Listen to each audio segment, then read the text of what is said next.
माझे नाव भार्गवी श्रीश कोळेकर। मी इयत्ता 9वी शिकते। माझे शाळेचे नाव न्यू इंग्लिश स्कूल कुटरे आहे। माझं गाव कुटरे। माझं गाव कोकण जिल्ह्यात कोकण भागात असल्यामुळे इथे खूप जोरात पाऊस पडतो। पाऊस पडतो आणि माझ्या गावाच्या कडेला सगळीकडे डोंगर आहेत।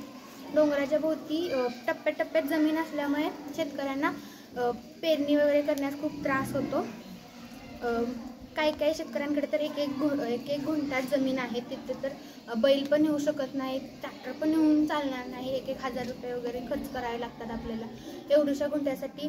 काही शेतकरी म्हणतात की जाऊन दे, आपण ती जमीन तशीच सोडू, त्याच्याऐवजी दुसरी वाटण वगैरे काहीतरी करू। आपण बघू शकतो की तिथे पण शाळेच्या बाहेर ते पण सगळी पडीक जमीन आहे, ती पण कितीतरी शेतकऱ्यांचीच आहे। तिथे शेतकरी काही पीक करतच नाही, कारण तिथे बैल वगैरे नेणं शक्य नाही। आणि यासाठी माझ्याकडे एक कल्पना आहे, ती म्हणजे ग्राउंड नट हार्वेस्टर।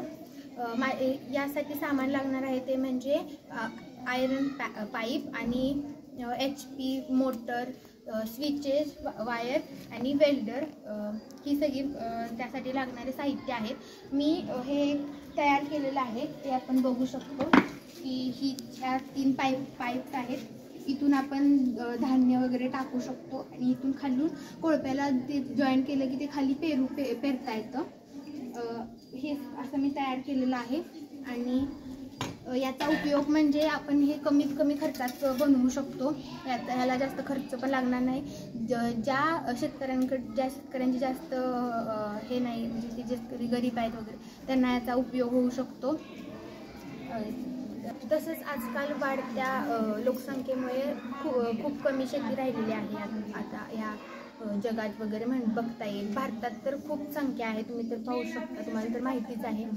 त्याचप्रमाणे आजकाल वाटण्याही होऊ लागल्या आहे शेतीच्या, त्यामुळे काहींकडे एक गुंठा वगैरे जमीन राहिलेली आहे, त्यांना शेती करण्यासाठी वगैरे ह्या यंत्राचा उपयोग होऊ शकतो।